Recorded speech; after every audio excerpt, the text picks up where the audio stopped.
is my hydraulic working arm project. Now first question will came into our mind that it is related to which subject and on which principle it will work.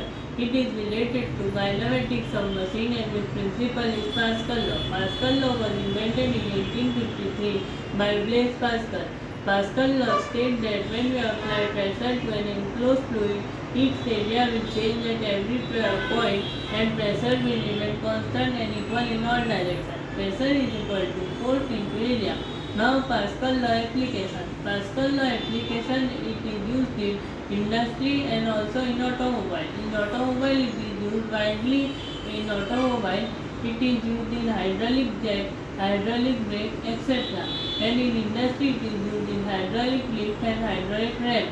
Now I am going to show my project working point so that audience will easily understand how my project will work.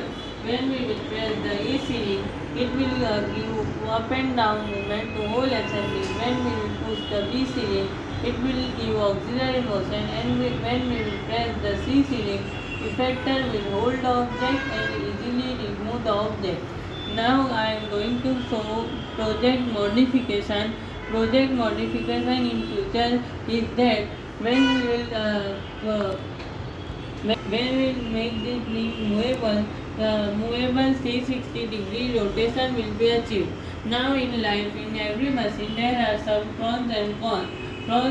Its pros is liquid does not absorb supplied energy, and its cons is when we will have to maintain the hydraulic fluid pressure, it will create major accident when any negligence will caused by the worker.